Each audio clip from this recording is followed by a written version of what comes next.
Even if you think you don't have a creative bone in your body, I'm going to take a punt that you remember feeling the joy of making something as a child. Half the fun is like this big sea of colourful beads, and they have to mix them like picking sweets. Some of us haven't really grown out of that feeling, and I have a friend called Emma who makes macrame wall hangings and plant holders in wonderful, vibrant colours. Emma's also a fantastic communicator. She runs workshops and she's a teacher, so the ideal person to have a chat to about the joy of making things, how it puts fuel in your personal tank and how it creates connection between people.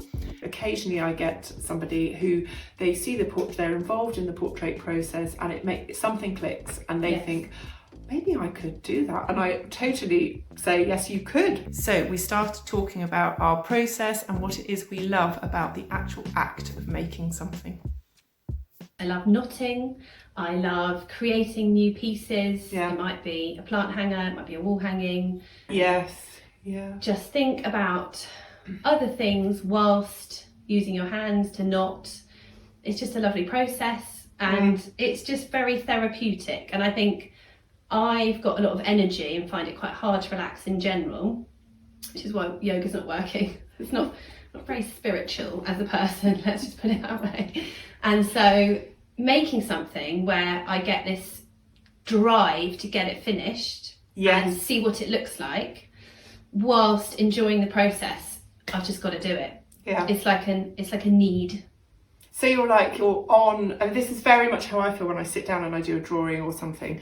You've got this idea in your head of where you think it might be going and what you think it might look like. Yes. And then I'm occupying my hands, Yes. and that is I've heard it called a displacement activity. Also, so you've got this sense of you're working towards something, but you're also often quite slow, aren't they? I mean, some of your wall hangings, like that one behind you, it's a long investment. Which of time. is a bit of a wonder to me, because usually I like to get things done quickly. I'm not particularly patient, but with macrame, for some reason, because I can come back to it and create it over a period of time, I'm all right with it. Yes. And I don't stick to a pattern. I never know what it's going to look like until it's done. I just make it up. I've sort of got an idea of roughly the size, for example, or colour, but then I'll just use my sort of creativity or imagination, I suppose, and it will just turn out how it does. So there is definitely not a fixed kind of way it's going to look. So when someone says, can you commission this, unless they've got a really accurate drawing or something they want it to look like, it's going to be what it is, really. So when someone asks for something, then is this part of the connecting? Is this part of understanding what they want, or how do you square what you might make when you set off on this kind of journey of with what they want? What do you? Well, luckily, people are quite good at saying this is the sort of person and this is their home or place in the home that it's going to be, and they might say, I want something quite geometric, but apart from that, it's up to you. Just go with what you think. Or they might say something, I really like boho and kind of, vintage looking or that kind of thing. So they're not luckily too specific, because otherwise I think I would find it hard unless they said, I want this exact thing, here's a picture. Yes. I do try very hard to connect with, usually it's a subject, it's something that someone or an animal or a person that they love. And I do have to find a bit, and usually they send me lots of reference photos, and when I've got lots of reference photos, then I definitely get a sense of what it is. They'll usually say, this one was this person in it when they were really happy, or this is how my fluffy looks when he wants some food. And you really get inside what it is exactly, and then often it's quite easy. With everything that's happened, lockdowns, etc., I am doing less of the teaching, because that's the bit I love as much as making. Is showing other people, and they get that satisfaction, they get the benefit, they make something really practical and lovely that they've done on their own and they have been successful at producing. Take it away and they've got it forever. And that is a really nice thing to impart to other people and say, look, anyone can do it. It's, it looks beautiful. It's quite basic when you learn the very first knot to make Yes. a plant hanger. So yeah, I'm missing that. You know, lots of people are brilliant at doing it and get on with it. Other people need a bit more support, but then, you know, you give them the right amount of praise and encouragement, I suppose. Yeah, I think whilst sort of having quite a fun time with some friends, or, you know, they look really people fun. making friends, yeah, and Yes, that's what we're all slightly, you know, missing at the moment. Yes. Is that. But that's very different to making a piece on my own with some music on, or saying the same music every time, and really getting into that flow state. Christine and the Queens every time. Yeah, so like me on my own with music on, just, you know, in that meditative state, just getting something done and making. Obviously, it's completely different to going and teaching a workshop, but they're both really fun. Yes. So you have that sense of there's the solitary going into the zone thing, and then there's the journey or the connection with the people. Yeah. So it's good, you know, it's all very good, this creativity and artistic kind of flair for your mental health. I totally agree. And what would happen if you couldn't paint one day? Or for a week? I think I'd get quite twitchy, yes. And I think I probably would find some way of going into that place. There's that solo place where you're working on something on your own, whether it's for somebody or not. When I'm doing something for somebody, then we go into that connection about what it is. Quite often there's something to do with how they see themselves, or it might be a loss. So the subject might be someone or an animal that they've lost. And so we go through that journey, and then I love sharing the process. So, you know, I really love, I guess maybe when you're making something, do you send process shots? I do sometimes, but I sometimes say to customers, I don't want to spoil the surprise. Yes. I don't know. Yes. Well, or maybe I'm a bit scared, and they might say, "That's not really what I want." So, what happens when you have finished? How do you feel when you present it? Or I feel really nervous. The reveal. I often, and so that's the thing about sharing the journey. For because it's so much, it is a shared thing. So I really invite their feedback, and so that there aren't any surprises. So from my process, to not have surprises in that situation works for me. Yeah. But I think as a customer, if I was to commission a macrame wall hanging, I would love the surprise. I guess that's it's a different. It is different. It is different, and it depends on the personality of the person that you're working with. Yeah, if they like. And yours is extremely personal. It's very meaningful for that. You know, I think with mine, it's basically the colour and size. But do you ever get to the point where you're not sure whether it's quite finished? Do you know when to completely stop on a painting? Yes, I do. Yes. Right. So I guess with macrame, it's like it's an absolute. You reach the end, you cut the bottom, and it's done. Yeah. But you're right. With a picture, there is almost a point I find when I literally almost like just put the tool down. If it's a pencil or a brush, it's like you've done it. Yes, and then so I get to that sort of ending. And then usually the next day I come back to it, and I quite often flip it or look at it upside down or look at it in the mirror or take a photo and compare it with the reference. And then quite often I will make some adjustments. But go back to it. Yeah. Because I find with knotting, you can undo your knots. So it might be fairly frustrating. And I tell you, I've undone a lot of knots. You? Yeah. Loads and loads and loads, hundreds.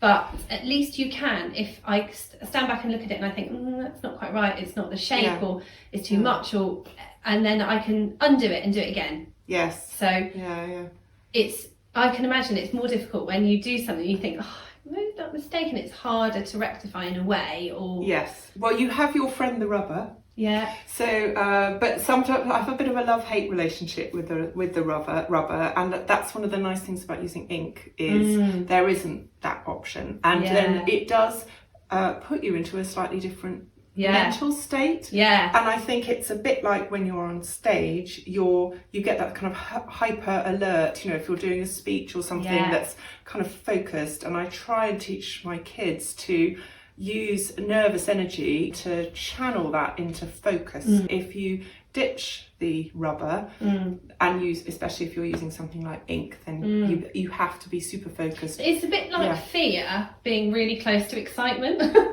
Exactly. Yes, exactly. Yeah, totally. Yeah. So do you like seeing your work in other people's houses? Yeah, do you I love like it. I love it. It's so good. Yeah. It's great. It's really, really exciting. Yeah. Yeah, I love it when people are, are happy. And I love it when people have made their own at a workshop. And then they send me a picture and they're like, great, I love it. It's in my bathroom or it's in my living room. Here's a plant, I'm really happy. And it's quite accessible. Yes. Yours is different in that not everyone can do what you do. Well, now we're right at that. I think everyone looks at a picture, looks at it and thinks, I wonder if I could do that. Yeah. And I often say to people, you really can. It's just practice. The actual practice itself is the thing. And the end result is a different thing. We were saying about being in a state of mind and the calming effect, and it's almost an addiction. And I love it when I see, occasionally I get somebody who they see the portrait, they're involved in the portrait process, and something clicks and they think, maybe I could do that. And I totally say, yes, you could, because I really believe people can when they have. And it's just being prepared to start where you left off when you were a child, or whenever it was that you stopped drawing or making or knitting or whatever, and be prepared to just start from there and just methodically carry on. And it's the 10,000 hours cliche, but it's true. I really think, and I love that, the excitement of like when someone has made their own pot with a kit. And I love it when people send me their drawings and say, here's my orchid, it's really good, here's my foot. It's wonderful. And children are often really great for stimulating that kind of spirit. And when I do a soft toy portrait, a child will quite often draw their own, and and then I think there's a bit of the adult is often kind of quite sort of, that looks quite fun. Can I ask you about colour? Because we are here in this beautiful room at our opposite ends. I know, So I can't help noticing when I see you here or on the school run or wherever, or I look at your Instagram feed, it's a festival of colour. And I wonder whether colour comes into it in terms of being around colour, and but you obviously monochrome also works wonderfully. So I'm obsessed with colour. I always loved it. I had a pink party for my 30th. I'll probably have one for my 50th as well. Everyone has to wear pink. There's nothing wrong with pink whatsoever. It's got a really bad reputation as far as I'm concerned. Anyway, I just love colour. It makes me feel happy. I like putting colours together. I used to do painting when I was at university, very big canvases, and it was all about just lots of different colours next to each other and what happened when they were put together. So when I found coloured cotton, I was just really pleased and happy, and I tried all different, bright colours. I suppose it's my USP. It's just like really bright, Well, it's really uplifting. It is. It's like a sort of cake for your eyes, isn't it? It's like... And I like to match the cotton and beads and give people the choice, and then they it actually, in workshops, it takes about 20 minutes for people to decide what colour and to put together, which I completely understand, because they were, they think carefully about where they're going to put it and what it would go with, or who it was for, or so. That's kind of half the fun, is like this big sea of colourful beads, and they have to mix them like picking sweets. It's quite fun. Let's just say we just love talking about what we do in a very self-absorbed way. Very, very frustrating at times. Yes. But also it's so satisfying because you can create something that you've made on your own. It really is. I feel quite evangelical about baking, whether it's craft or an element of art. It's, you know, I don't think it needs to be categorised. But I think for once somebody picks up a pen or starts to play with some thread or whatever the thing is, I think it's like something just clicks. It can make you happy and relaxed. That's the basic thing. Yes. You feel good. Yes. It's it's a positive and engrossing and it gives you a rest. I think it takes you into a space where you're having a rest from whatever else is going on. And you can calm down and you can have something at the end or not. You know, but yes. You know, I want to share. How to do it. I want to share the process. I want to share the whole joy of macrame and like making. So it's not my thing that, you know, it's for anyone. All you need is a piece of paper and something to make a mark on it with. And you know, and I guess with you just need a piece of what's the best string? Piece of string. Literally piece of string, and we've all got a stick somewhere. You know that. So And these are all lovely, natural sort of.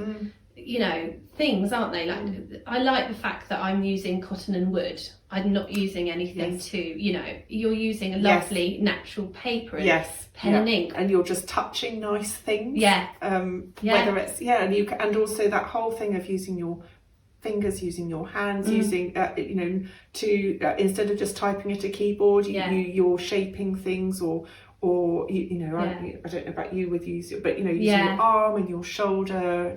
And I'm really happy with myself. I have to say, I'm not going to lie. When I make something good, right. And if other people like it as well, and it even uplifts better. them, Even then better. it's fine.